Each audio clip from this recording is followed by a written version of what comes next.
Would you like to hear a story for Nabarus? One that I told my grandchildren when they were small. Very well. Long ago, in the Orokin days, a golden people lived in spoiled luxury. If a body wore out, why, they would take a new one as easily as plucking a maprico. Such was the mystery of the Kuva. So, what became of death and disease? Oh, they were abundant, but not for the Orokin. They were above petty death.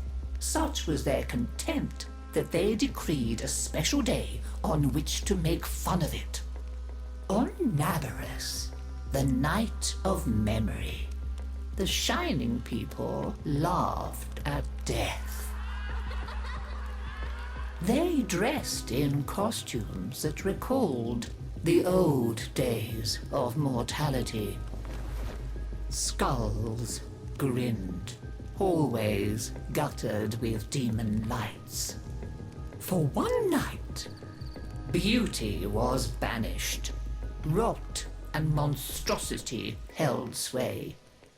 Now, on one very special Nabarus, 3 pretty Orokin were bored, as Orokin so often were. Nabarus no longer holds its magic for me, sighed one. Masks and costumes are for children, grumbled another. Why follow the crowd, mused the third. Are we not the very elite of the elite? Ha ha! Up, my Kissingtons, my luscious loves. Send for blue Kuva and hot lights. I have a sport that will mend all.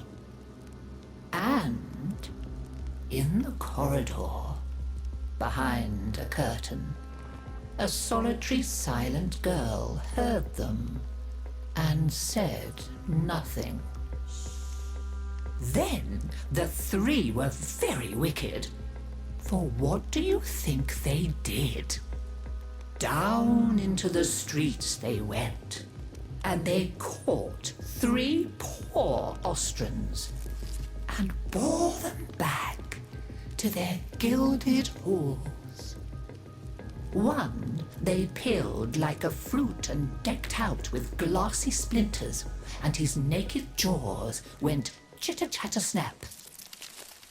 And it echoed all around. Scarlet footprints he left.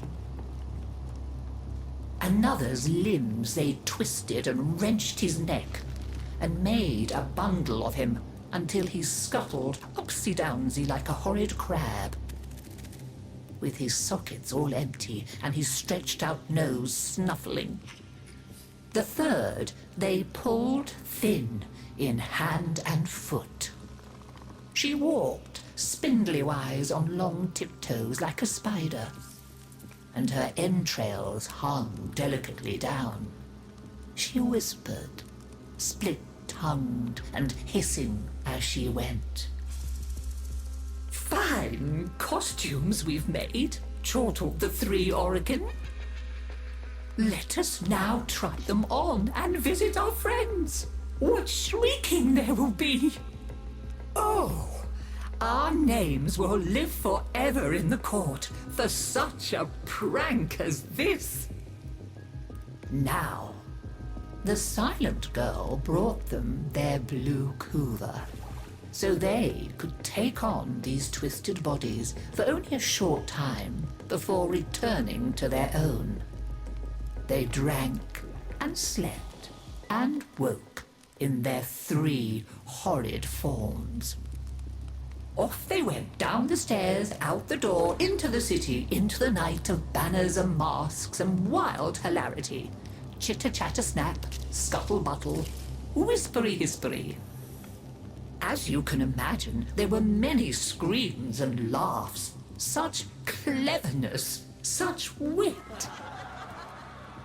But in a high room of the tower, the silent girl looked at the faces of the 3 sleeping Orokin.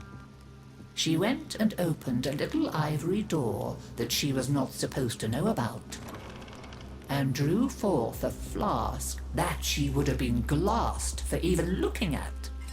A flask of crimson Kuva, the scarlet seal upon continuity, permanent. And she tipped it down 3 cruel throats. With a little laugh, she went skating away, never to return. There were many screams that Nabarus night, but when the sun came up, none screamed so loud as the 3 who found that they were trapped in the hideous bodies they themselves had fashioned forever and ever.